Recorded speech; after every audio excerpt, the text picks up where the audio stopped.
presents the bottom line. The Stone Cold Censor. Feed me more. You just made the list.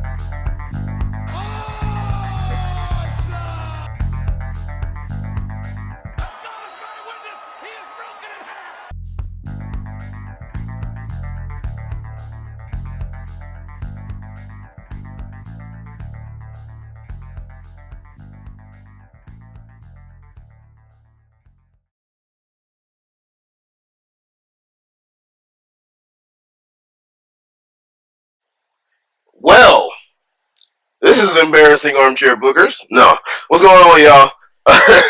So we didn't call it in the ring podcast. Ended up taking a week off without taking a week off.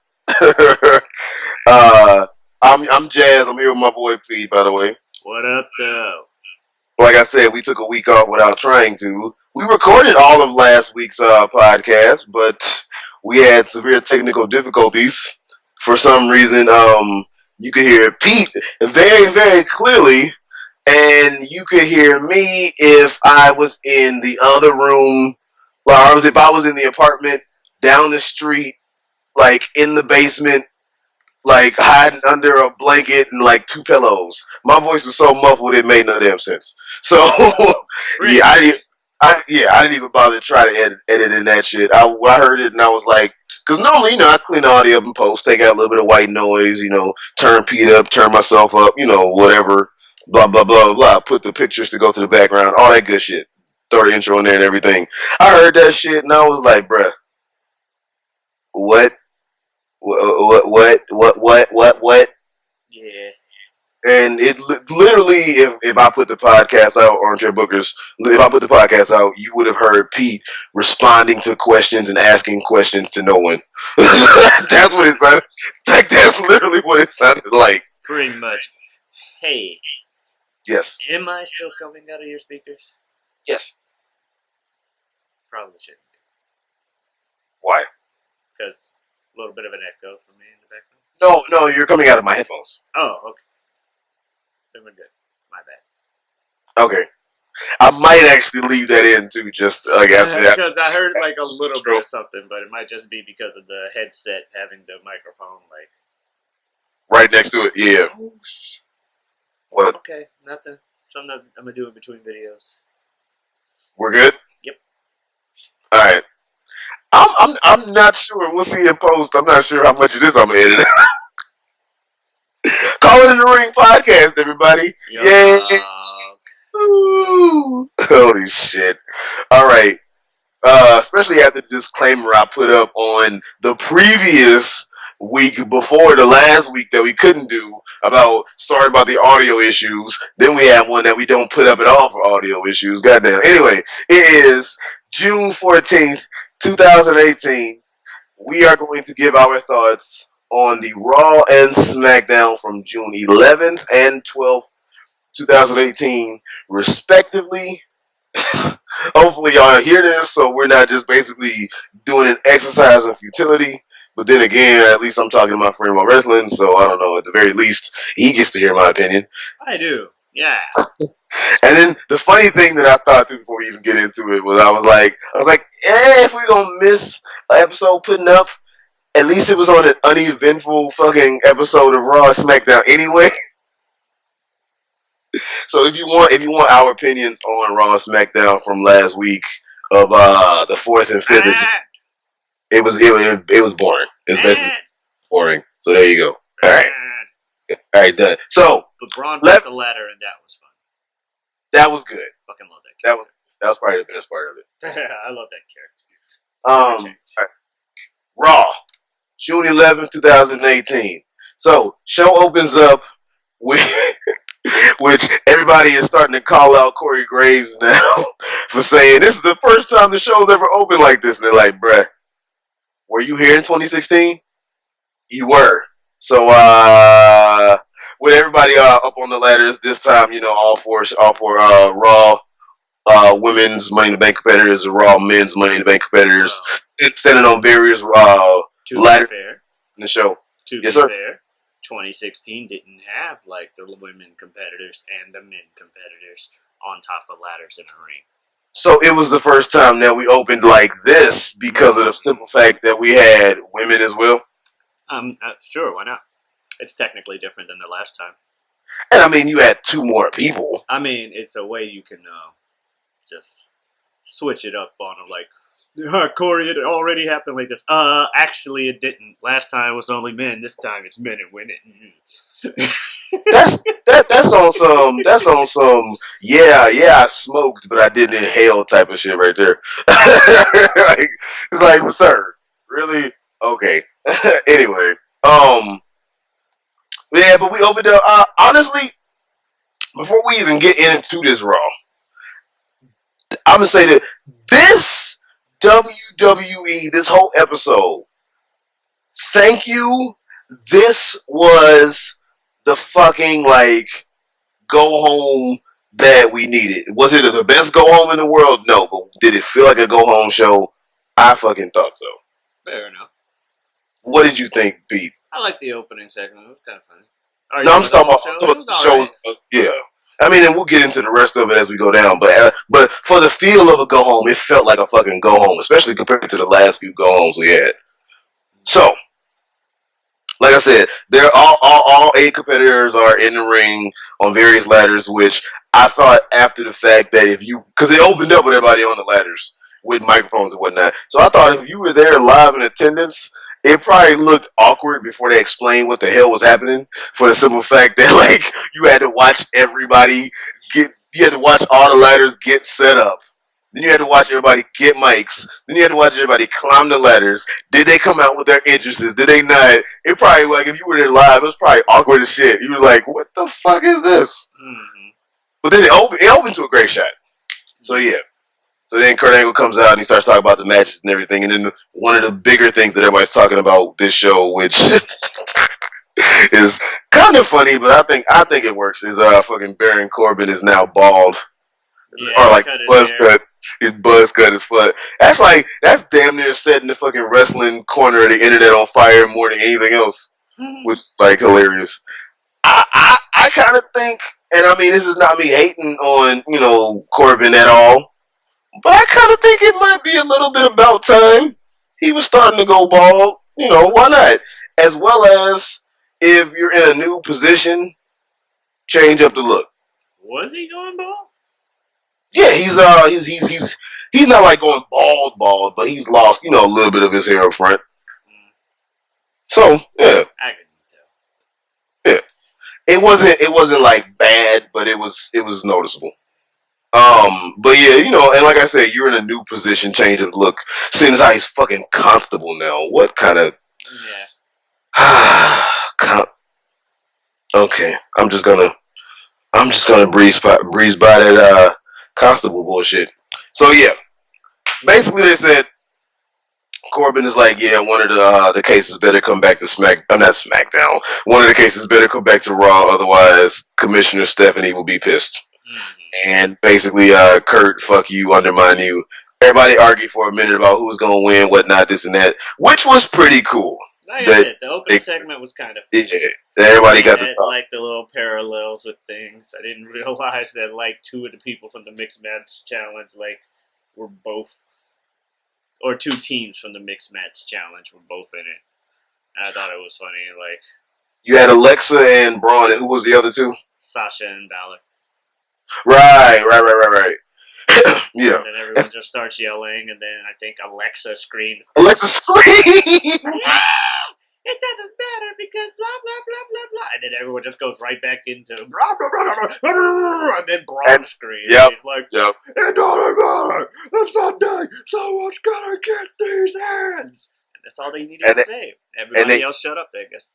They ended They ended on "Get these hands." That's it. Like that was the last line. Mm-hmm. And then we cut the commercial after we hear about we have a fatal four way. We cut the commercial. We cut back, and every woman's in the ring. But for some reason, Alexa Bliss got the she whips the back to come back out. Old re-entrance. So yeah, like really, Alexa, you went back just to get a re-entrance. That was so random. Well, the announcers were like, "Well, of course, Alexa deserves her own." Corey Grave. Alexa deserves her own entrance. You know, she's the star. She's the goddess. Blah blah blah. But it was random, and apparently, but it kind of fits the character and her egotisticality. True. No, this is true. And she's the only heel female in the Money in the Bank. So is she? From Raw, not from SmackDown. Raw. Oh, okay. No. Yeah. Nah, Lana's in there. Well, I don't know what the fuck Lana is. I was just about to say I don't either, bro. I was about to say the same shit. Actually, she might because Lana's a fucking question mark. I think she is the only heel in the match. Only official heel female.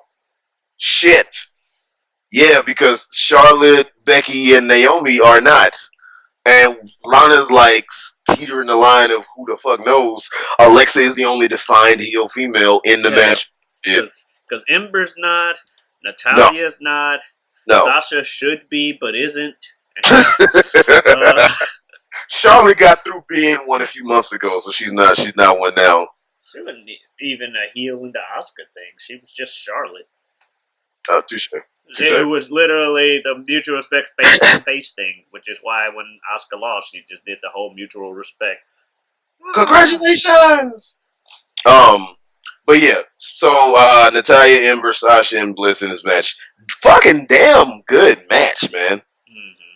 This match was really good. You had somebody go for a finisher. Oh shit. Go for a finisher like kick out last second or pull them off or right before they could submit. Blah, blah, blah. It was like, oh, what the fuck? Oh shit. So, Natalya ended up winning by beating Alexa Bliss with the sharpshooter. Yep. And like I said, it was a good match. The fact that fucking like Alexa Bliss got her own entrance was like, what? That's still some random bad shit. And and of course they blasted Alexa for being the whole thing of like, where's your injury, Alexa? My show. And of course you were talking about it was her leg earlier. Hers was definitely fake. And then Natalya's thing though, I don't know how true this is. I didn't think it was true, but I was watching people on YouTube talking about wrestling and shit. Somebody said that Natalya put her bandage on and was limping on the opposite leg than the one that she hurt last week. I don't know how true that is. I thought it was accurate, but whatever. I don't pay that much attention. Can I talk about fucking Ember Moon's dive? That was a fucking homicide dive. Oh, her suicide dive through that was a homicide dive. Oh, it wasn't a suicide dive. That was a homicide dive. She dove and knocked Sasha Banks' head straight into that fucking barrier. I gotta watch that again. That's the spot everybody talking about. The spot that I thought was crazy was when it looked like, from the way the camera was like filming or whatever, it looked like Sasha fucking slipped because she did that fucking like flip like somersault or whatever over the turnbuckle to the outside. Oh yeah, right before it, right? Yeah. That looked like the biggest botch in the world, but it was like a move. Yeah, if anything, it was probably a botch on the cameraman because he didn't actually catch it when she did it. It didn't look like she just, I'm falling. What? No, like right before it, and then she got homicide dived. If she did fall, then Ember Moon's like confirmed the kill. Just right through. Also, fucking Mortal Kombat rated shit. What? That's what I think whenever I see a fucking suicide dive half the time. It's just, what did Bison say in Street Fighter? He said some shit when he did his little like psychic wave or whatever shit. Yeah, I thought it was. Never mind. Okay, I tried to Psycho Crusher. try to make a joke and thinking that I kind of killed the fun. I apologize. Um, the running gag between Kevin Owens and Finn Balor and Bobby Roode trying to like team up to get Braun Strowman through the whole night. That was some But hey, good. they actually acknowledged that Finn and Kevin never got their rematches despite both being champions, which Yeah, they makes the did. Roman thing even more obnoxious. And, you should have just kept your mouth shut about that. It'll make Roman think that he's the only one that, getting screwed in this whole Brock Lesnar being champion deal. Yeah, they have a lot of. I mean, we'll talk about this more, I guess, in the Money in the Bank predictions video that we do. But they have a lot of just dumb storylines right now. And the Roman Reigns, like, Brock Lesnar storyline thing or whatever is going on, that's not bad per se. It's just they have the worst person doing it. Roman Reigns is complaining about backstage politics holding him down. That's Like, what I'm saying.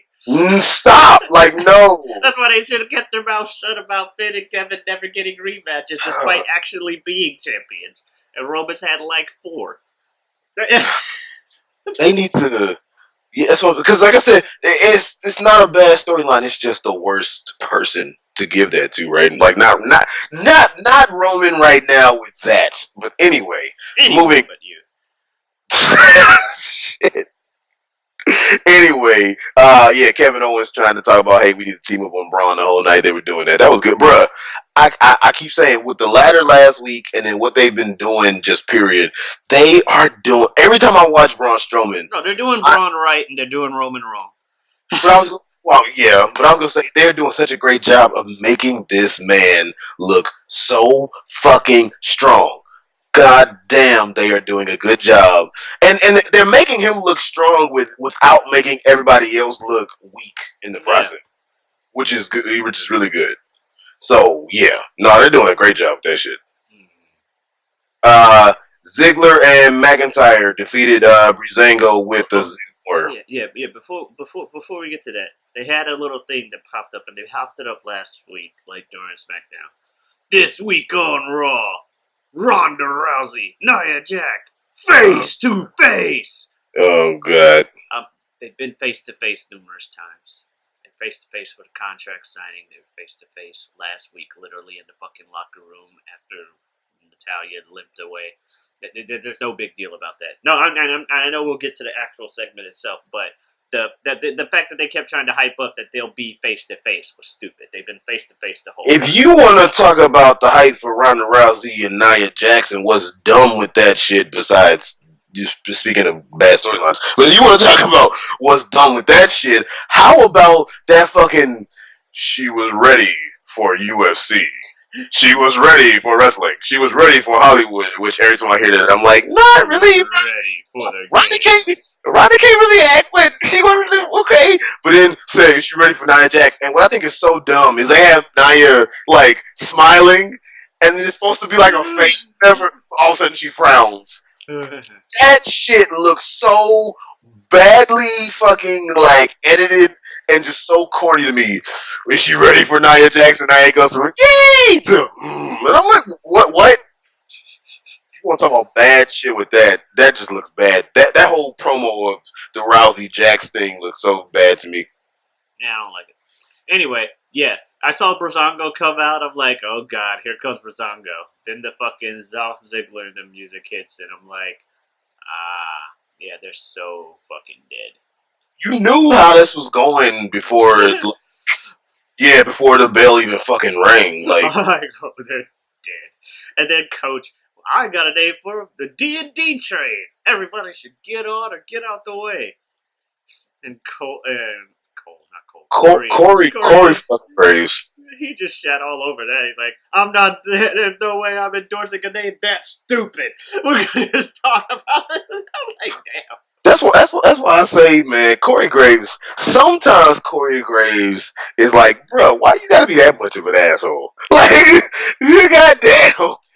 then they start talking shit like after the match. Corey and Dolph like, no one in the locker room can do stuff, and I'm like, Authors of Pain, huh?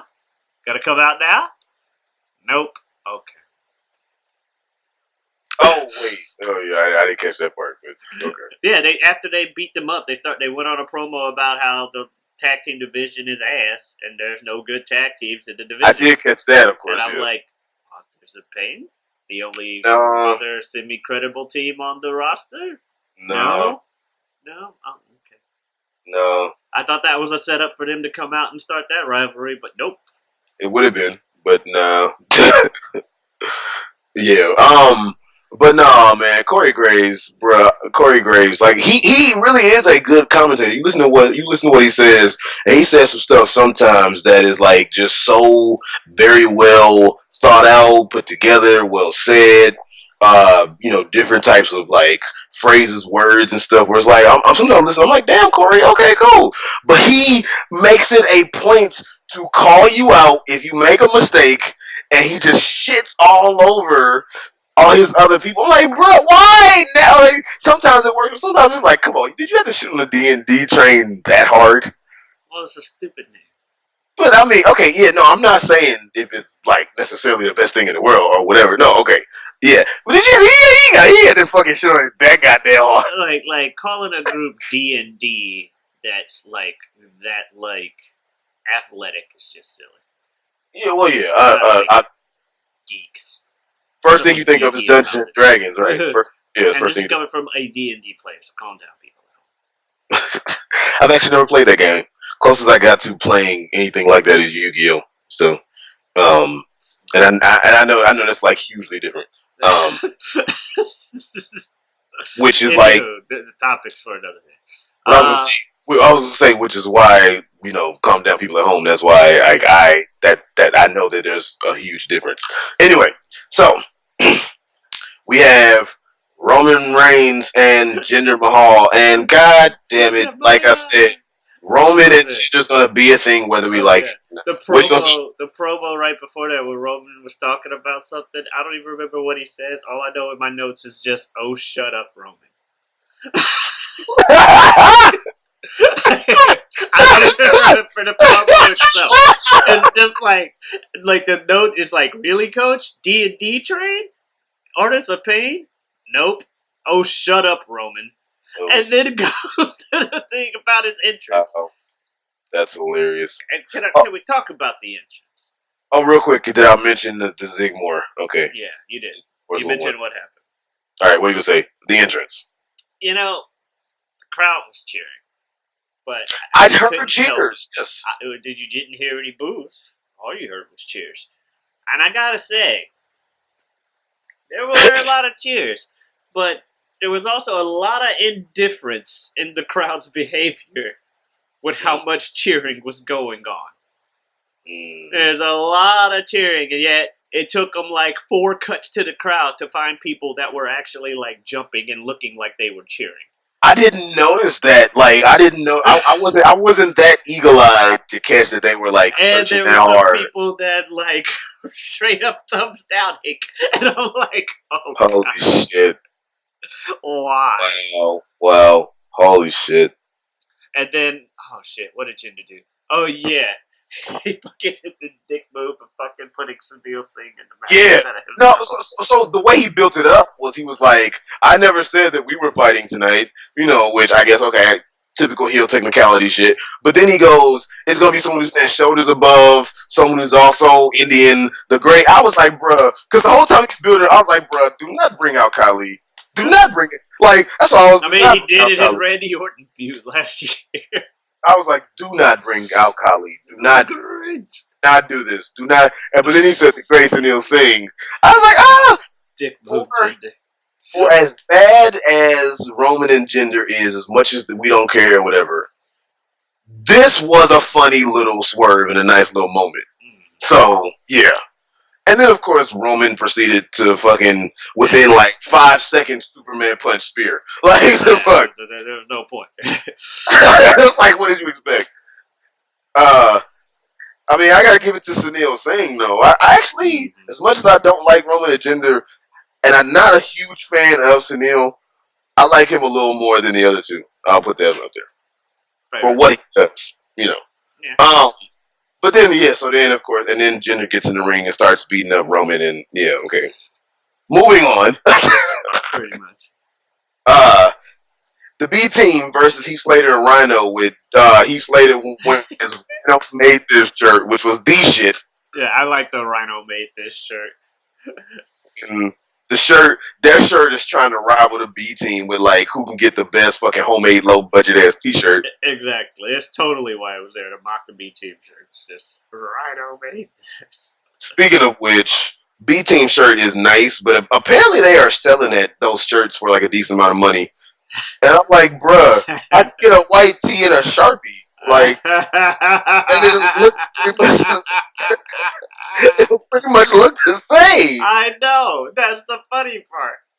Like, and I'm not making this up. I heard on somebody talking about this shit on the internet, and they said that apparently it's around $35 or so. I don't know. I'm not entirely sure. I'm kind of semi-quoting or whatever. But around 35 or so, according to what they said, you can buy that t-shirt. I'm like, bruh, I'll just fucking draw a B on a white shirt. How much does a fucking white tee cost from like Walgreens or Walmart or something? Probably like maybe but if you go to the and you forgot to do that, and you have the disposable income, why not? But I'm saying like $5 in a Sharpie is like a nice size Sharpie with the chisel tip and everything. The big one is probably like what, $2? So $7. So you saved about $28. It's about spur of the moment. Either you pay $10, you save $25. It's about spur of the moment. Whatever. B team ended up beating up Slater and Rhino with the Magic Killer, basically. So yeah, but then the Leaders of Worlds come out, and Leaders of Worlds got a good promo. It was nice, and it was like we finally get what at least me and you wanted. I haven't heard the rest of the wrestling corner of the internet clamoring for it as much as we are. Not that people hate either team, but nobody's talking about it as heavy as we have. So B team looked legit terrified. Which it should. You got one dude that is eat you. That basically talks about fucking controlling the supernatural and was a cult leader damn near. And then you got this other dude that is talking like that is so whacked out, fucking like he came from another dimension trying to eat motherfuckers. Like, I would be scared. Yeah. And they both talking weird ass voices. I would be, no. Because the thing with the B team is they're just two plucky guys who are, trying to make it. Average Joes. And now you gotta fucking fight this shit. Yeah, I'd be frightened to all goddamn hell, man. They should, speaking of hell, they should put that match in the Hell in a Cell when it happens. That would be interesting. But yeah, Leaders of Worlds end up cutting a promo on them, and then, like you said, they look terrified. Then we have Elias has his performance, and he has his fucking guitar, that was. Oh no, I'm gonna get to it because I know what you're thinking about. But he has his guitar that was gifted to him by John Mayer, has his name on it, has the Intercontinental title on it, whatnot. And again, fucking Elias, like I say every fucking week on the podcast, crowd control is so superb, it is ridiculous. Elias, when they make the man heel face, whatever the fuck. I do not see Elias faltering in this company unless they give him bad booking. And then, honestly, he's one of those people where he could probably even make the best out of bad booking. I always say chicken salad. He could probably make at least a decent amount of chicken salad out of chicken shit, as Stone Cold would say. So, he's playing or whatever, doing what he needs to do with the crowd and whatnot. Fucking Seth Rollins comes out. Seth Rollins, he did a really nice tease as far as like what everybody knew was coming with the whole about to stomp on the guitar because you knew it was coming, built it up, got the crowd in the palm of his hand, it was all good. Elias on the ramp, don't do it. He does it, and then of course Speaking of Coach saying dumb shit, 'cause I knew you knew what I was getting at. That's my note about the whole thing. Speaking of Coach saying dumb stuff, Coach says, "Go ahead, Pete. What does Coach say?" He goes ahead, he's like, the world of that was by John Mayer. The world of hip hop will be so upset, or something about calling John Mayer a hip One hop of artist. the greatest hip hop artists of our time. Yeah, one of the greatest hip hop artists of our time. And fucking Corey Graves, rightfully, This time was understandable. This time, goes like, somebody what? needed to. John Mayer's not hip hop. He's not hip hop, pop, whatever. It's all the same. No, it's not. I'm like, bruh. He's like, whatever, Jay-Z. He's like, John Mayer, Jay-Z. Yeah, no one's Jay-Z! talking about Jay-Z. No! That made him look worse. I remember that. He's like, no one's talking about Jay-Z. What is wrong with you? If he would have just said hip hop artist, then it would have been like, oh, okay, well, he just, for some strange reason, thinks John Mayer does hip hop, which would be bad enough. But then when he said, John Mayer, Jay-Z, it's like, no. John Mayer, Jay-Z, whatever. You sound worse. Somebody turn this man's commentating mic off. Mic off, please. Oh, God. Yeah, no, that was bad. Yeah, Coach buried himself with that shit. That shit was bad. No, that's one of those times where somebody needed to be like, Coach, no. No, sir. That's almost as bad as... Actually, no, it's not. It's not almost as bad as anything. That's worse. Worse than they're chanting "sing, sing, sing." No, they're chanting "leave, Coach." It's like what? Oh, it's worse. It's worse than "sing, sing, sing." That's why. Sing is literally just him trying to like change, him trying to like heal it up. Like, oh yeah, they're okay with it. No, that's why I said. That's why I said it's not worse. Like I instantly caught myself. The common denominator though is they're both segments with fucking Elias. I don't know if that's anything to do with it, but bruh, John Mayer is one of the great. Oh my gosh. Oh, okay. All right, we're gonna move on from that shit. Riot Squad versus Bailey. Oh, not Riot Squad. Ruby Riot versus Bailey. Now I'm gonna say this. As far as looking on the positives, glass half full, so to speak, as the best I can.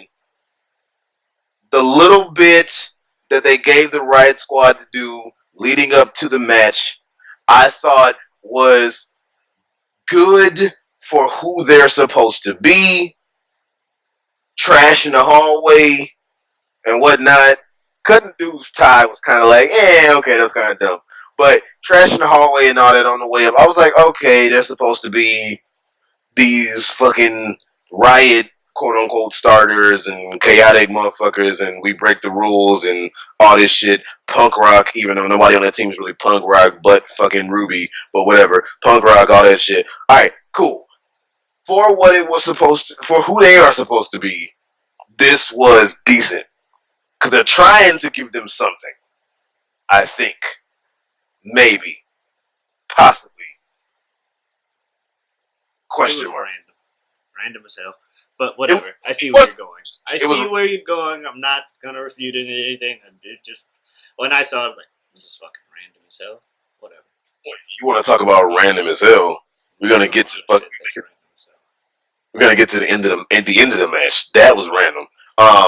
Riot Squad ends up, not surprisingly, Riot Squad ends up going over Bailey. Because everybody talks about bad booking killed Bailey. Saying, yeah, it did. Sigh. Sigh. They end up going over Bailey, and she hits the Riot kick. I still say her finisher needs to be a little random cannonball shit when she had her first Raw match or her first two or whatever.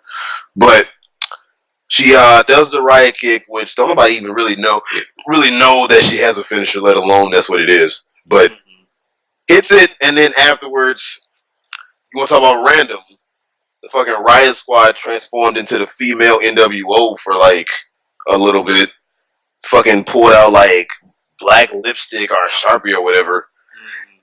And drew a line on her forehead, one line on each cheek, and an R on her stomach.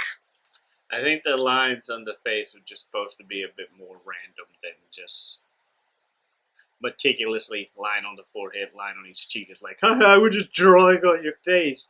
And then the R, obviously, meant to be. I just thought about this.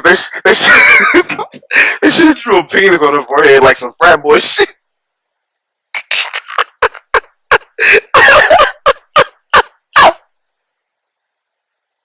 No, they shouldn't have. I'm joking, people. But goddamn it, lighten up. It's funny. Oh gosh. Oh man. But yeah, now you want to talk about random? I think the end of the match was more random than right before they cut the commercial before it started when they were getting to the ring. Mm-hmm. Oh yeah. Next we have the part that Pete couldn't even the part of the night that Pete couldn't wait for them to get to. The face to face Ronda Rousey and Nia Jax. Oh yeah, this has never happened before. Well, I mean, it's never happened before, man, because it's like Backlash was the first co-branded pay-per-view. And I mean, the way they started off Raw, they had never started off an episode like that. So, yeah. No, that one, at least, you can, like I said, I mentioned you could at least throw the technicality on the opening of Raw. No, you can't even technicality say, no, this is the first time they're actually face-to-face. They were face-to-face a week ago. They were face-to-face when she made the fucking challenge in the first place. They've been face-to-face a ton of fucking times. But it's not like Brock Lesnar versus insert opponent here, where it's like, hey, they've been talking shit while the other one wasn't around for weeks, and now they're finally face-to-face. That's the whole point of a face-to-face. I heard you were talking shit. Yeah, well, I heard you were talking shit. You ain't gonna say that shit around me. Nigga, I'll say what I want around you. And then all of a sudden, well, now we gotta be in the same room at the same time. Say your shit now. Okay, motherfucker, I'll say what I want to fucking say. And then you fight. And then it's like, okay, we'll see you Sunday. That's what the face-to-face is for, not, I saw you last week, literally in the same room, and we were just staring at each other, face-to-face, and then had an ad come up and say, next week, Ronda and Nia face-to-face. That's what I'm mad about. I mean, no, this is the first time they were face-to-face, because, like I said, because Backlash was also the first co-branded pay-per-view. So it's like, yeah, because, you know, there's never been any other pay-per-views where you had both Raw and SmackDown brands on there. Both bragging rights fucking pay-per-views, which were fucking set up on the premise of Raw versus SmackDown on the same pay-per-view. That was the gimmick of the pay-per-view back in 09 or 2010, 2011. Yeah, those two, no, those weren't co-branded. Yeah, fuck that. Let alone everyone in between. Let alone fucking WrestleMania, where every pay-per-view was on there, period. Fuck anything else. No, I agree with you, sir. I agree with you. Yes, everything your point is valid. Ronda Rousey and Nia Jax. Rousey comes down. She's doing all the smiling and everything, which I think it works. It's all good. Nia Jax comes out. First thing I thought when I saw Nia Jax, I was like, okay, Nia. So you over here taking a page out of Seth Rollins' book, and you trying to like embrace your interest music to like help you get over when she had her shirt that said "I'm not like most." I was like, to be fair, there's been a shirt like that for a while. Oh, okay. I never seen her wear it. Like I said, I just started watching recently, so watch it. And when I saw it, I was like, oh god. I was like, I guess she can embrace it because it's the part everybody knows. The only thing I don't like, and it's not like I hate it or I don't like it. The only thing I don't like is that about the whole "I'm not like most girls" thing is everybody makes that joke to the point where it's so old. It's gonna be made as long as she exists and has that music. It's like calling Shawn Michaels a sexy boy and being like, I don't know what it is. But I don't know. He's just a sexy boy. Right, but they could. But nobody does. But they could. But you could, okay, but they don't. So I'm okay with the fact that they don't. You made the joke on one of these podcasts. I always do it. I have no problem doing it. She's not like most girls. My brother made the joke. I think Wrestling Will Regret Brian Zane. Shout out to him. I love his videos. I think he made the joke on one of. We can say what we want about Ronda and her acting skills, but she don't give a damn about her reputation. You know, it's just how it goes. Alexa Bliss made the joke on a fucking press conference that I saw that she had a few years ago. She made the joke, and then the second she said something, I think she was still like in her feud with Nia at the time. But when she said, Mania made the joke because they had a thing with like, hey, here's a 6-pack challenge with the women, and it's like, why is not Botchamania, like some kind of article is like, why is Ronda smiling? Not Ronda. Why is Nia smiling in this picture? She's not like most girls. Why is she also smiling? Especially when she was the heel at the time. It's like, why is she also smiling? She's not like most girls. No, but no, I was gonna say Alexa Bliss, what she made in the press conference, the second she said it, she's like, yeah, Nia, this, and that. She's like, she's not like most girls. And then right after she said it, she goes, Nia's gonna kill me for making that joke. Like right after she said it. So yeah, that's the only thing. That's your fucking theme. Embrace it. No, you should because Seth Rollins is getting over even more because of Burn It Down being added to his fucking theme. So he's over here doing fucking Shawn Michaels stomps to Burn It Down before he does the fucking curb stomp, which I think they call it the stomp now and not the curb stomp. But anyway, this segment with Rousey and Jax, out of all the segments that they've been having, seeing as how this was the only one, but no, out of all the segments that they've been having, this one was the best. Fucking Nia Jax, Nia, I love you, baby, but I mean, no offense, Nia Jax, she did the best she could, but she still fucking, it's like fucking pulling teeth with her. She sounds like she's reading off. It's like somebody might as well be standing behind Ronda with a cue card. That's what she sounds like. But anyway, she did the best she could. But it was nice when Ronda got like fired up. It was like, they said I couldn't do so and so. And then I was like, there we go. Put a spark into this storyline. And she got like fired up or whatever. Then, you know, she I think like Nia Jax tried to hit her. She gets her in the arm bar. Jax like picks her up to show strength. They get back on the ground. Then Nia Jax taps out. And of course Ronda breaks it up, even though she didn't really have to because she's the face. But either way, this was like, thank you. Like, out of all of their interactions, seeing as how, like I said, this is the only one, but out of all their interactions, this was the best one, I thought. By far. Because all of them been fucking terrible. Yeah. I honestly, to see Ronda get riled up like that, I was like, thank you. Somebody put some fire into this. Nia still needs a lot of work, man. I liked Ronda's thing, but that doesn't like completely like redeem her or everything in my book. Like, oh man, now Ronda finally got it down. No. Oh no, I'm not saying that at all. Oh no, I'm not saying that. No.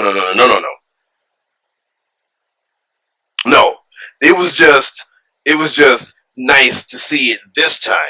I'm not saying because the rest of that promo was still not really that good. Until she got to that point, yes, no, I agree. And then the interactions they had afterwards. But no, yeah, I'm not saying like, oh man, Ronda showed shades of possibly being Stone Cold. Like, no. I quit the podcast. If I said that, see you guys. See you in the next life. If I had said that shit, you would have been like, well. I think we're done here. Or if you want to keep it in the female realm, oh man, I saw this and I saw Ronda when she did that. I instantly thought of AJ Lee. No. That I was not gonna do that. I was not gonna do any of that. So yeah. Then and what's so funny is before we saw No Way Jose, first thing I was thinking was, No Way Jose ain't been on fucking Raw in a few weeks. Is he about to have the same fate as the fucking Authors of Pain and was he Mike? On Raw last week? No. I was like, is he gonna have the same fate as the fucking Authors of Pain and R-Truth and Mike Kanellis and everybody, where they just fade away into obscurity? And I was like, but then No Way Jose comes out, and of course he's gonna fight Kurt Hawkins to see if Kurt Hawkins can at least have 1-200 instead of 0-201, and they go to the ring and everything like that. Kurt Hawkins about to get fucking counted out, all of a sudden, this was pretty fucking like cool for what it was.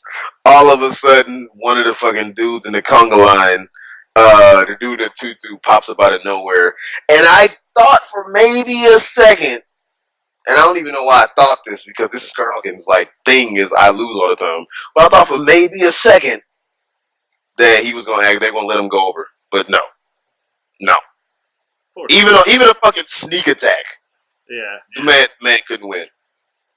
poor Kurt. And then they talked about a freaking ESPN article. Yeah, ESPN posted a fucking article about the man being 0-200. Yeah. And what I thought with this too was I was like, this is hilarious that Kurt Hawkins is like getting over and has gotten over because he's fucking losing all the time. It's like everybody else is like, trying to win, doing all this other shit. This motherfucker is like getting over at least to a decent extent from fucking losing. Like, Yeah. what's the odds of that? You lose so much, and now you're starting to have like segments about, hey everybody, look how much I lose. That's funny as hell. Bobby Roode and Balor have a little meeting backstage about, hey, should we trust Kevin Owens for teaming up? Like I said, this whole little running gag they were doing about the three of them teaming up and everything. I thought it was not running gag, but running thing that they were doing. I thought this was really good. It added to making Braun Strowman look fucking just ridiculously strong. Sami Zayn and Bobby Lashley. There's another note where it's like, damn it, I almost forgot about this damn feud.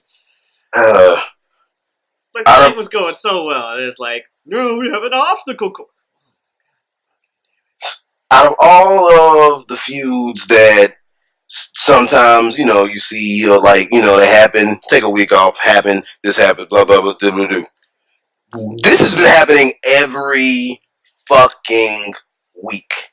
They have not missed a week to put some fucking, extra little dot on the I or whatever you want to say for this fucking feud, man. Every week they do something. And so then Sami Zayn set up a fucking obstacle course because of the fact that he was like, Bobby Lashley wasn't in the military. I don't know if he was or not. He set some fucking obstacle course. So if you were, then you'd be able to, handle this obstacle course. Mm-hmm. And he's over talking about how Green Berets do it in under however many minutes, and the Army can do this minutes, blah blah blah. I did it in 2 minutes. I did it in 1:30. Speaking of trying to make chicken salad out of chicken shit, this whole fucking feud, man. And I mean, for what it's worth, this is a stretch, but for what it's worth, the feud is bad. This was dumb. But out of all of these segments that they've been having, the payoff to this was better. Yeah. In a vacuum, I wouldn't have had a problem with this segment. If the rest of the feud wasn't what it was, the segment would have been okay. Because when Bobby Lashley came out and got the crowd hyping into it, and then fucking just demolished the fucking obstacle course like it was shit. 30 seconds. Right. And then did a fucking pull up on the monkey bars and shit. Yeah, he stalled. He did pull up on monkey bars and then did one arm pull ups on the top of the rope climb and flexing before he rang the bell. Right. And so I was like, okay, so as dumb as this was, it made Bobby Lashley look just crazy strong, which is a good thing. Yes, and then it made Sami Zayn look like, a fucking just shitty fucking heel. In a good way. So I was like, okay, cool. Because after it was over, he hit him and everything. He swung on the rope. I was hoping he was gonna swing on that rope, and Bobby Lashley gonna get up. He's gonna swing on the rope and kick him,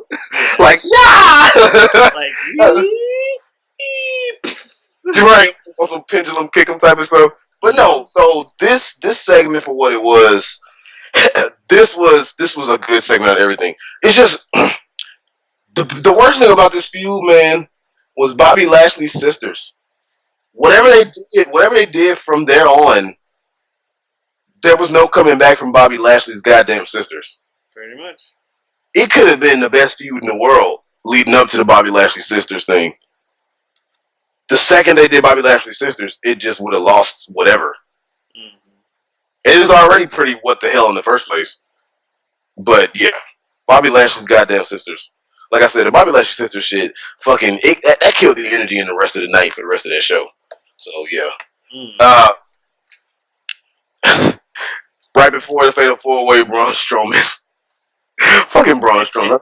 Yes, all that stuff you're talking about, all the secrecy shit, like, okay, maybe we should do it. No, I don't know if we can trust you. And he just walks up and goes, "You guys should team up on me." And goes outside. I'm like, Grats, all of that just for Braun to say, nah. Just for Braun to tell them to do it anyway. Right. No, that was funny. So we get to the Fatal 4-Way, and again, it's a good match. Mm. Now there is the argument to be made that the women's Fatal 4-Way was better than the men's or whatnot. I didn't look, but I'm saying I didn't even look at it that way. Because I mean, if you want to say that, yes, it was. The women's Fatal 4-Way was much better, but the difference was the women's Fatal 4-Way was more of the story of everybody just trying to win and all this shit. The men's Fatal 4-Way, yes, okay, it wasn't as good, but they were telling a different story. They were. The story was an inferior one, but it was a different story nonetheless. Now, it's not inferior like Zayn and Lashley. Calm down, people at home. Jesus Christ! It's just if you have to pick one of which one was the better wrestling match, technically the women had the better wrestling match. Right now, which one entertained me more? I'm gonna say the men's match because I like violence, and this had violence. Right, and that's why I said I didn't even look at it necessarily as which was better, which wasn't, or even see it that way. Because like I said, the story was everybody was like, because they were telling the story for this match before the match started the whole night. As far as can we trust Kevin Owens and we need to team up against Braun Strowman. So then they get in the ring, and then the three of them are like, shit. Bobby Roode and Finn Balor are like, shit.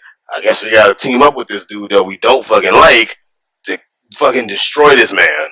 So yeah, and that was the story of how can we defeat Braun Strowman. So then they start going up against Braun and whatnot. And I mean, the stuff they did to put this man away was pretty fucking nice. First of all, somebody went through the fucking announce table on Raw, which never happens because it's so far up the damn ramp. So hey, he hit her with the frog splash, and all I could say was like, "Hey, you hit her with the frog splash off the ladder. You better hurry up and win before the healing factor kicks in." But yeah, you don't know at home. I have on occasion, not sure how much I did it on the stream because we didn't talk about. We didn't have this thing going on last year when he was full on Sabretooth mode, but I've just been referring to Braun as Sabretooth every once in a while. Anyway. So there you go, healing factor. Who's Sabretooth? Go learn and read a comic book. Believe it or not, there are people that don't even know who Scott Summers is. I won't even get into that. That's a different topic. Well, I mean, if you say his real name and don't say Cyclops, then maybe they don't. Sorry. See, I said we needed to move on. I'm like getting angry as it is. Okay. But yeah, so yeah. See, I said we're gonna just move on, and then do that, and I'm gonna do that. I'm gonna just calm down. Okay. Well, anyway, so that, and what was funny too was I had a little bit of a callback from what was it? Last week I think it was last 2 weeks ago. Last week where Kevin Owens was afraid to jump off the ladder, so this time he got Bobby Roode and Finn Balor to hold the ladder for him. Yeah. So that was like a nice little callback to that of him being afraid and couldn't do it. So then he jumps off on Braun, and they get back in the ring. Then fucking Braun, like you said, he fucking powers up, fucking heals, gets back in the ring, and like somehow they left the man for dead. He gets back in the fucking ring, starts fighting. They hit this man with a coup de grace, a glorious DDT, and a frog splash again from the turnbuckle, and then he still ends up winning. Well, I'm not surprised. Did you see Elimination Chamber earlier this year? Actually, I did not. I watched the women's, but I did not watch the men's. I need to watch. He lost that match, but there were, I think, 7 people in it. He Hmm. eliminated 5 of them. Wow. And before going on to eliminate 5 of them, I'm pretty sure he took everybody's finishers, and then Wait, still took 3 spears to lose. there were 7 people in the mission chamber, or 7. 6? This It year was there were 7. 7. Oh wow. Okay. Yeah, because reasons, and Seth Rollins ended up in it. Okay, I'm gonna have to watch that match. But pretty much there were 7 people, or not, maybe not Seth, but there were 7 people. Braun eliminated 5 of them. If Roman wasn't in the match and it was a normal elimination chamber match, he would have won, eliminating every single other person. He took Roman Reigns. everybody's finishers and 3 spears to lose. Wow. But yeah, he ends up running power slamming Kevin Owens on the ladder, and yeah, Braun fucking Strowman, man. I ain't got no problem with him. It's No? fucking goddamn Braun Strowman, man. Like I You said, tell they're me that guy is gonna shit on everything, I look at you and say, yeah, you right. Look at him. uh, yeah, like I said, Braun Strowman just fucking they are doing a great job of making him look impossibly strong, and I love every bit of it. Like it is it's good. That I think is good what they're doing with him. And like I said, I think they're doing it. I think they're making him look strong in a way where they're not burying the rest of his competition, making them look weak. Yeah. So that's what's good about it. All right, moving on. SmackDown, June 12th, 2018. We basically opened up SmackDown almost the exact same way as we opened up Raw, except no ladders and no men. But I mean, Paige is in the ring with all 4 female competitors, and I'm surprised they didn't say we've never opened SmackDown. I'm like, so yeah, they're all talking about who's gonna win. Lana, fucking speaking of, like we said, not knowing what the fuck Lana is. Lana has a Happy Lana Day shirts now. Well, So she's going to. Well, so does Rusev. She's Rusev's wife. She's allowed to do that. and Lana, which I mean, Where'd her accent go? I was just about to say I knew her accent was gone because her accent had pretty much faded within the last 2-3 weeks. But I just think it's funny because the timing is slightly off because so it says Happy under it says Lana under it says Day, just like Happy Rusev Day. But it's like I think the Bulgarian flag or whatever for him, it's the Russian flag for her, Yeah. but she no longer has a Russian accent. Yeah. So the timing's a little weird. Yeah, she got that to talking to him. the second you kind of strip away her Russianness, then you put like the Russian flag on this shirt. I mean, they could just do the Kofi's still called Kofi Kingston when they blew up the fact that he's not from Jamaica anymore. Well, his name's not gonna change. I mean, it could just go with a first name. Which is Like, still Kofi, whatever. Sorry, Kofi, I don't know what your oh, last name is. his real last name is hyphenated, and it's like Something. it's something it's something that I'm not saying that in a negative tone. It's just something African, and I don't know. I was gonna say it's something I would butcher if I tried to pronounce it. Yeah, that's pretty much also what I'm trying to say. Like, So, it's a cool name. Yeah. So either way, my bottom line is, it's like technically, and she can still rep Russia. Like, she can rep Russia in the same sense that I can rep Orlando. Am I technically from St. Louis? Yes. But I've also lived in Orlando for a good chunk of my life, and if I want, I could rep that too. I don't really. I'd rep St. Louis. But just saying. She's from USA, but she did live a long time in Russia. Oh, the actress, right? Yeah. The woman playing her. So she can rep Russia if she wants to. Also, the character is still Russian, even if she doesn't have an accent. Like, I know plenty of people from other countries that are like, yeah, I was technically born in Venezuela, but you would never be able to tell it if all you did was talk to me. Well, I mean, I had a friend when I was in high school who his parents happened to be like abroad or whatever. So technically, he's Egyptian because he was born in Egypt. Yeah. But But also yeah, with her and the accent thing, I know why they took away the accent. They're gonna have her talking a lot more now. Like most likely. they're gonna be doing more with her, and Yeah, it's like yeah. okay, the mediocre to bad. I don't know if it's a bad Russian act. I don't know any Russian people. Leave me alone. But the Okay. accent, as it was, they're like, you know what? We can. It's the whole let them be a bit more realistic and more like themselves, and you get more out of them. Yeah, And yeah. it's like if we're really gonna start doing anything with her, let's let her be more herself. On top of, on top of, like you said, they're gonna do more with her, so it's like let her be more like herself and everything too.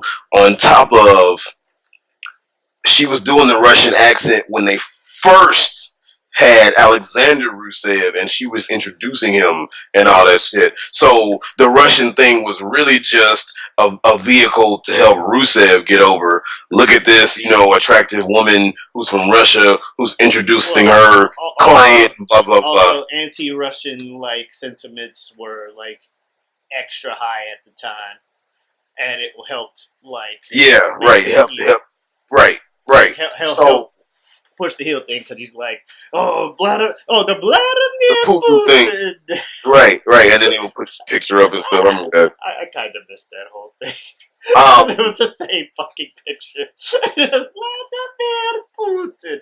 Boo! since all of that, like, her Rusev is no longer Alexander Rusev. First of all, she no longer comes out in like pantsuits or fucking like Yeah. dress like women's suits with the dress or whatever on. They got fucking Yeah, Aiden with the English weird. added. Yeah. The intro is not as weird as you say it is, but comes out with Aiden English and all that stuff, and now they're like, yeah, she's talking more. She's actually wrestling. Yeah, Mhm. there. So the Russian thing was only to help Rusev be a heel. They don't need her for that anymore. Yeah. And they can That's still how I call feel. her Ravishing Russian if they want to. She Yeah, doesn't have to have an accent. She could have gotten used to speaking American speak. she never stopped being ravishing, right? What was I gonna say? Or Russian. Uh, or You Russian don't for have that to matter. have an accent to be from another Or country. Russian for that matter. Yes. But yeah. So we've got all four of the again. Seeing as how Lana's a question mark, we've got all of the faces in Faces? right in the ring with Paige to start off SmackDown Live, and then they get interrupted by. Now, so say this is the funny thing, man. We talk all this shit about how we don't like the Iconics, right?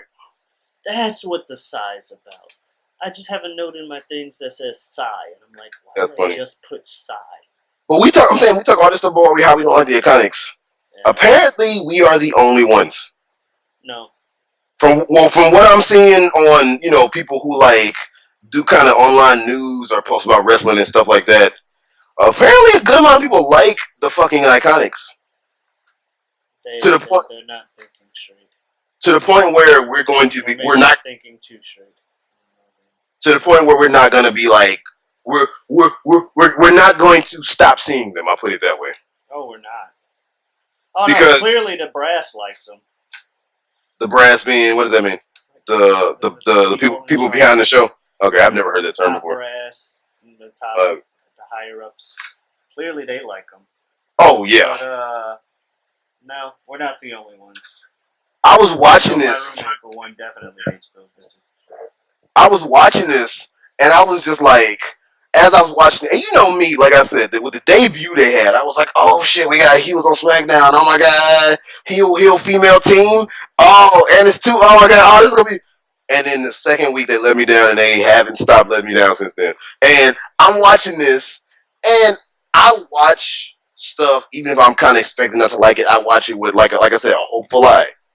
I'm watching this shit, and I'm like, as it just keeps going and going, halfway through them doing their whole impression thing, oh my god, but halfway through them doing their impression thing, I'm just like, I said out loud, oh my god, this is so bad. Like, I said that out loud. Mm-hmm. And like I said, it's not just you're bad because you're a heel, or I don't like you because you're a heel. I don't like this because it's just bad. Yeah. And I know it's supposed to be ooh, ha ha ha, I'm so cheeky because I'm this, bad heel and I'm supposed to be bad at what I'm doing, blah, blah, blah. This shit was just fucking, like, uh, annoying and not in a heel annoying way or bad in whatever, not in a heel bad way. It was just, ugh. I'm a man, yeah. It's like, really? Really? Really? Really? And then they did, like, the little, like, shitty-ass kitten play and pose back-to-back and shit. Ugh. It was so stupid. And then, of course, Mandy Rose and Sonya Deville walked out, which was welcome, but at the same time weird. I'm not upset with what they're doing with Mandy Rose and Sonya Deville right now, but this was more of just like you needed more heel females for this. Mm. I see, because it's just like, what? So then they come out. Now, what Becky Lynch did was funny to me though when she said, "I've got something, a 5, a 6, a 5, 6, 7, 8," and they went out and beat their ass. That was funny. And then they cut away from it. They were doing a beatdown, and they just cut away. Yeah. The faces hopped out the ring and started beating up the heels, and they cut to the fucking commentators. Yeah. SmackDown starting off pretty crazy this week, and I'm like, there's still stuff happening. People are getting their faces bashed in right now. We just gonna pretend like, we're gonna pretend like this isn't happening. Okay, okay. Like, what the fuck? So yeah, that was weird. Like the whole segment was kind of like, what? I agree. I do like anytime Naomi says the whole snatch you ball shit, I'm like, man, I love it, because anybody that knows like a true black woman, I know a lot of black women that say that shit. Shit, I'm doing a play right now. I was joking around with my friends and then made a little joke, at her expense, just playing around. And she goes, "Don't make me snatch you," or something like that. So yeah, so every time I hear that shit, just kind of makes me laugh inside, if not outside. That and Lana clearly has wigs and or an extension. I know it because I saw a clip of a house show where Asuka kicked it off. Oh yeah, I saw a little clip of that. She kicked her wig off. Saw a little clip of that. All the women are wearing extensions though, or like wigs or weaves or whatever. Alexa, all of them. well, not all of them, but a lot of them. Let me not say all, but a lot. Alexa Bliss tells a story about how she's painting her hair and Vince walked in, and that was when she first met Vince, because she says, it's no joke that this hair, isn't mine. It's not my real hair. It's like, I bought it, it's mine, but it's not, So she said that I don't think Sasha Banks' hair is real. I doubt Ember Moon's is. Fucking what's her name? Kairi Sane's hair on Botchamania pointed out that a little piece of her extension fell out.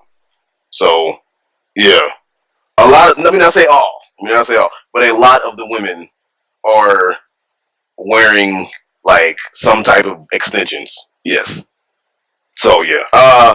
Daniel Bryan, Shelton Benjamin. A match that,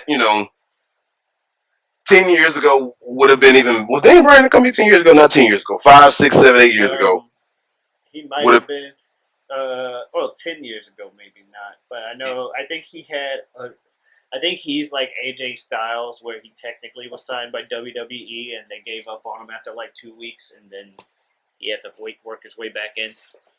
Bruh, fucking AJ Styles, probably Daniel Bryan, not Samoa Joe, AJ Styles, Daniel Bryan, what's his name, Dean Ambrose, to name a few, are people who like have wrestled in WWE way before anybody knew they were going to become stars. Mm-hmm. So yeah, but yeah, so Daniel Bryan actually had a damn good promo that he had cut on, I think it was like, was this Big Cass or no? I think it's Big Cass. Somebody that he had cut, but it was on like fucking social media, on like Twitter or Facebook or some shit. And I was like, damn, this was nice. Cool that y'all did this online, but it would have been good to have on the show. They had a match. I don't remember too much of this match. The reason why, like I said, I'm doing a show right now. I came home. I started watching it right after I got home from rehearsal, Yeah, I don't remember and much from it either. I started dozing off. And then I was like, "Yeah, I cannot watch all of SmackDown right now. I will fall asleep." So I watched the rest of SmackDown the next morning. Um, Daniel Bryan, of course, now sporting his new finisher, the heel hook. So That's what happened. yeah, he heel hooked them in one. So we Daniel Bryan now has three finishers. And I mean, if you want to count the yes headbutt, which I'm surprised he did with all his fucking, or he attempted with all his fucking concussion issues and stuff, and he like attempted that in the match. But if you want to count the yes headbutt, Daniel Bryan got four finishers now Yeah. because he just randomly started doing a running knee, and that was his thing now. And now he's doing the heel hook out of nowhere. So okay, whatever. I got a problem with it. I just think it's kind of out of nowhere. Uh, Miz is backstage. Paige walks up to him. He's talking about being, like, well, he's kind of talking to himself, getting into the zone for playing the part of a ref. Someone needs to take him to a doctor and cure him of his fucking New Day stupid. Because he is infected all the way through. Yes, he is. Yes, he is. Now, him getting in the zone of being a ref beforehand, that to me was Miz stuff. What happened after the match that he refed? That was all fucking cartoon. I don't know. The Miz Jutsu, the rough. Because he was still like, what is it, the headband? The Miz Jitsu? Is it that? He did say that shit. He did say that shit. Yeah, but he goes up and he starts talking about this new movie, Rough, which that's all Corey Graves needed. That is all he needed for the rest of the night. Corey Graves, guys, Rough. It's gonna be so good. It's like, bruh, Corey Graves, you must be the movie, and you already got so and so into it. It's gonna be a box office hit. And I'm thinking, and I'm like, yo, him running with the rough stuff, I ain't got no problem with that. It was funny. But the D&D train is something that you had to shit all over Coach for. But you can run with this rough ref shit. You motherfucker. It was better than D&D train. You motherfucker, you. Miz goes out and he is special guest referee in a match, Rusev, Samoa Joe.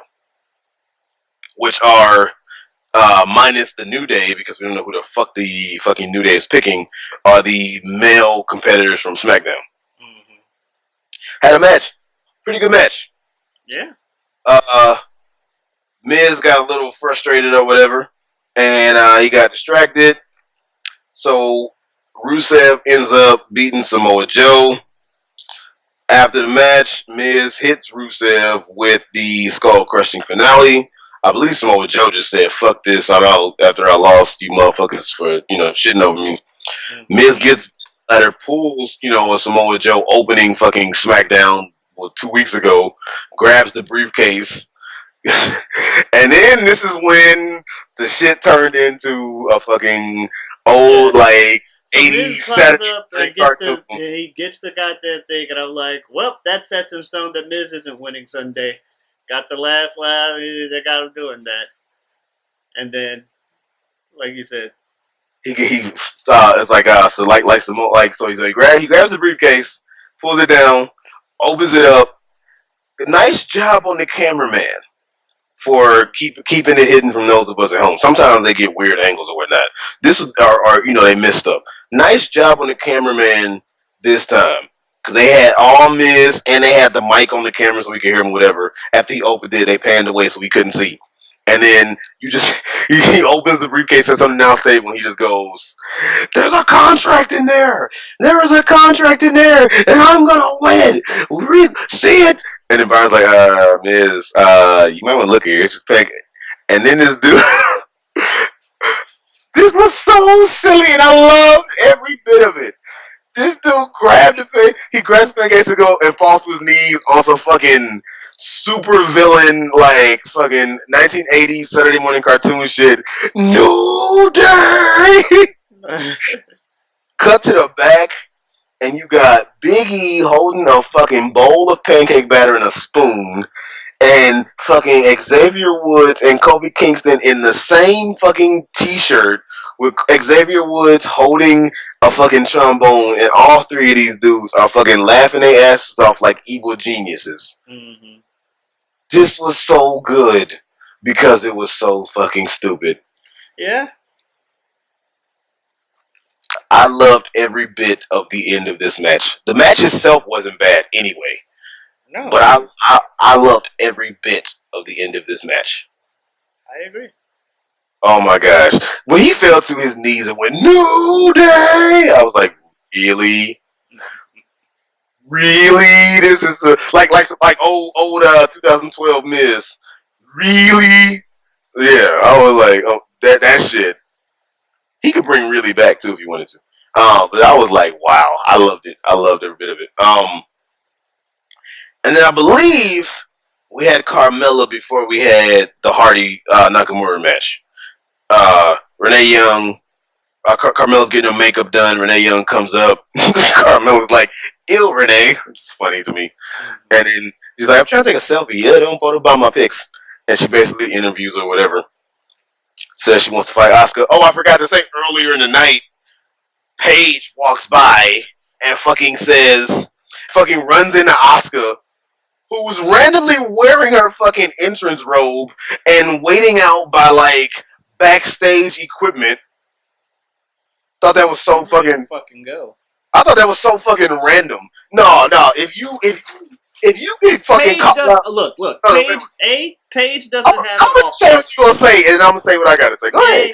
Paige doesn't have an office, so she can't just go into Paige's office. Two, so Asuka has to kind of just wait around because Paige just walks around backstage as she does, like we saw with the freaking Becky Lynch Charlotte segment like a couple weeks ago, where they're talking and Paige just Creep by. Oh, hey, what's going on over here? So you kind of just have to wait around at her back. Two, Asuka's just ready to go at a moment's notice because she's like, I want this bitch. I want to fight her now. To paraphrase. She said something similar to that, whatever. Bottom line is... She said I'm similar. Bottom line is, I don't have a problem with it. She's ready to go out like, oh, give me this bitch and give me her now. And Paige is like, oh, British. British is English.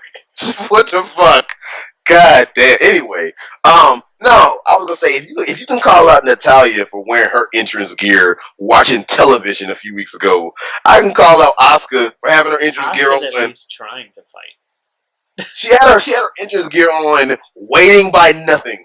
So waiting by nothing for Paige so she could get a match.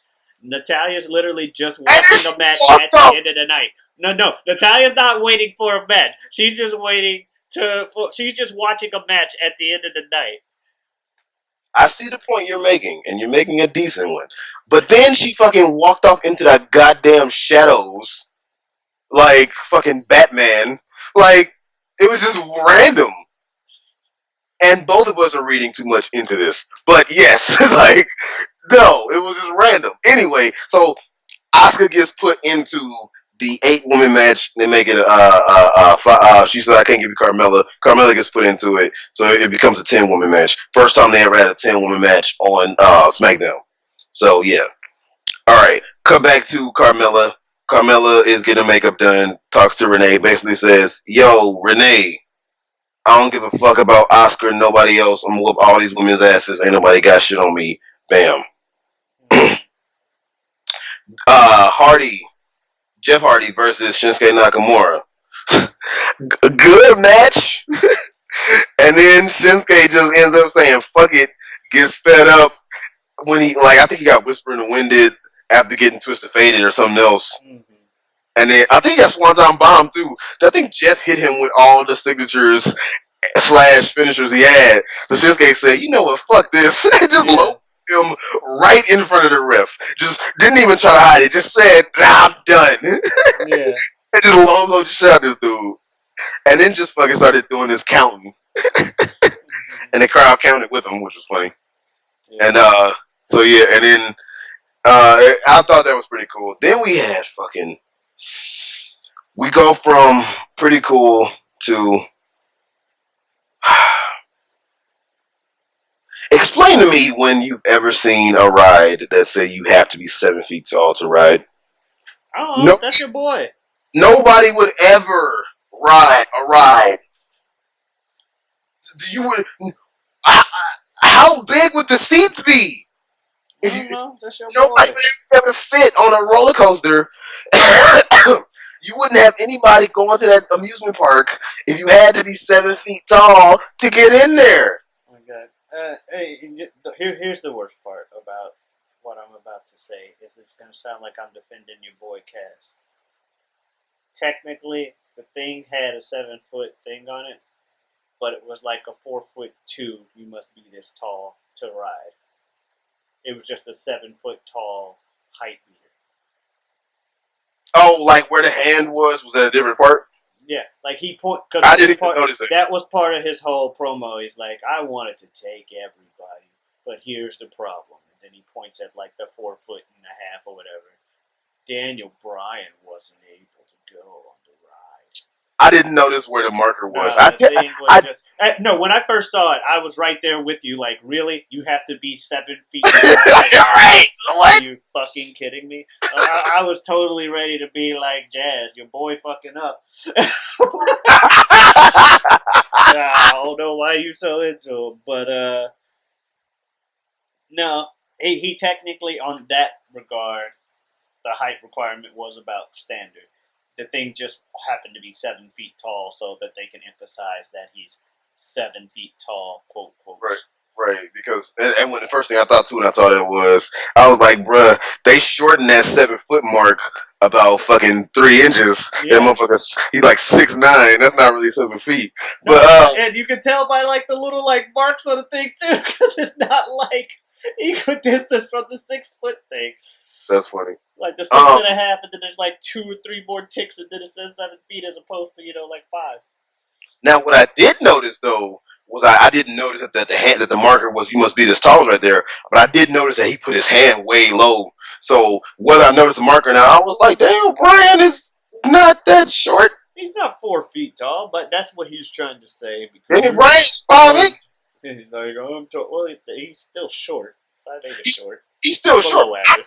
I'm 5'7". Shit. Yeah, Um, he's below average. Average but being like 6 foot or whatever. but what I was saying was Daniel Bryan is not fucking No, he's under not 4 5 feet. feet. Like, He's what the not 4 fuck? feet of fury like Alexa Bliss. Beat up Fury. No, and then let me clear up because you always say, "Yeah, boy, you kill me with this shit." Let me go first of all. Let me clear this shit up. All I'm saying every time, like I you say this shit, is Big Cass. I'm not saying he is the best.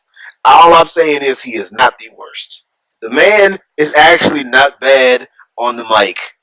Could he be better? Of course, but he's not bad. Now, his ex girl or whatever, Carmella is much better on the mic, I believe. So if you ever want to say Carmella being my girl, maybe okay. I've said that on occasion as well. Yeah. Because like but then I would never say either one of them excel in the ring. Not yet. Not doing that one. So, but I'm not jumping out the window with that shit. But no, like so all I say is I defend Big Cass a little bit because I don't think he's as bad as everybody says. That's all. But I mean, no, this shit is stupid.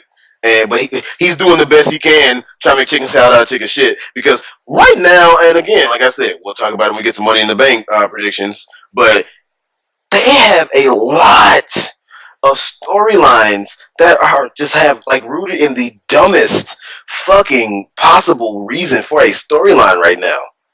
And it's this big cast Daniel Bryan shit. Reason wise, Bobby Lashley Sami Zayn is just the worst because of how it's being executed, whatever. But reason wise, Big Cass Daniel Bryan is the worst reason for a storyline right now. What's worse? Sami Zayn, Bobby Lashley. No, Sami Zayn, Bobby Lashley is the worst reason. You was the one who even like put that thought in my head, and I agree. No. It's a shitty storyline. reason. Okay, here's the thing. Big Cass versus Daniel Bryan is boring, but David versus Goliath is straight up biblical. I'm taller than you, and then you're too short. Like the fuck? Again, David versus Goliath is a thing that's fucking biblical and all that shit. So, as boring and played out as it is, and annoying, and Big Cass doesn't help it, with the promos or the writing squad or whatever, doesn't really help with the way the promos have gone involving this I'm big and you're little. Right. Having a short person fight a tall person because the tall person thinks they're better than the short person is a story. It's better than whatever the fuck they got going on with Sami Zayn and Bobby Lashley. I don't like either of them, but I would. I don't want to watch either of these. I know. We'll get to that one when we get to Money in the Bank. I'd rather watch, and then I'm like, what happened? I agree. The difference, though, like I say, is the reasons behind what's been going on with Bobby Lashley and Sami Zayn. The reasons, not the execution, but the reasons, what it's rooted in, is actually based on some type of merit. I missed this match because you fucked with me. Were you really in the army? How dare you say that? You talk shit about my family. Like, those are... Okay, I'll give you that. The execution is just piss fucking poor. But we're gonna move on because we'll get to that with Money in the Bank if we need to. Then we have, like I said, the first time that they've ever had a 10-woman match on SmackDown Live. Asuka, Charlotte, Naomi, Becky Lynch, and Lana ended up going over Carmella, Billie Kay, Peyton Royce, Mandy Rose, Sonya Deville, the Iconics. Billie Kay, Peyton Royce. Yeah, who the guest?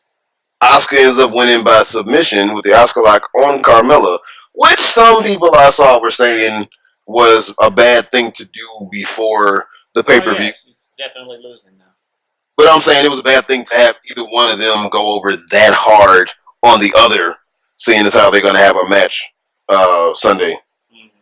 And I was like, I can see why you would say that, to make either one of them go over that, like, decisively on the other period, yeah. Well, it's going to shit on Asuka this Sunday.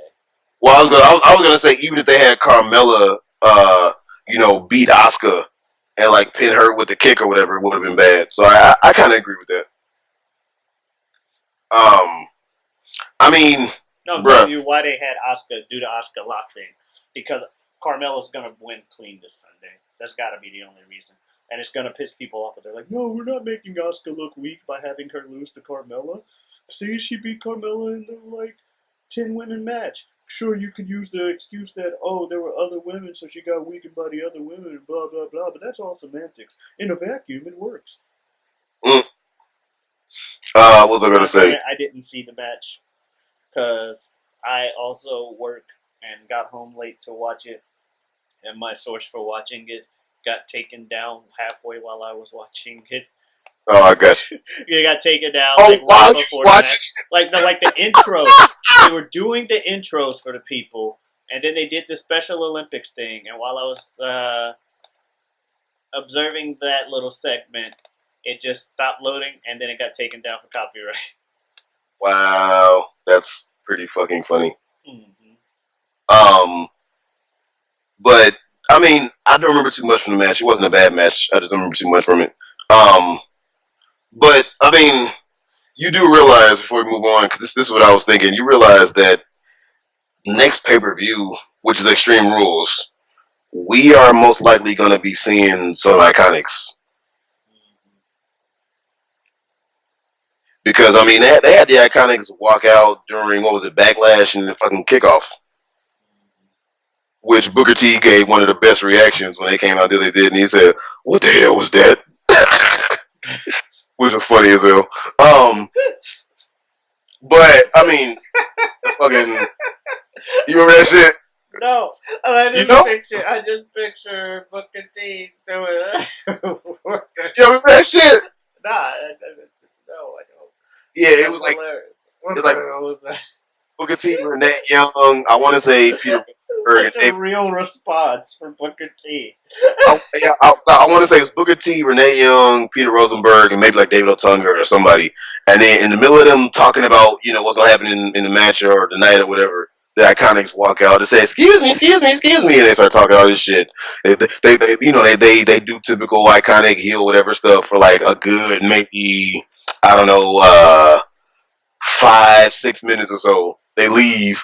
And the whole time Booker T got this look on his face of just like, surprise Booker T. You know that Booker T look like, the fuck? And the second they leave, what the hell was that? Yeah. Such a real response from him. That's why I'm laughing. Anyway, moving. No.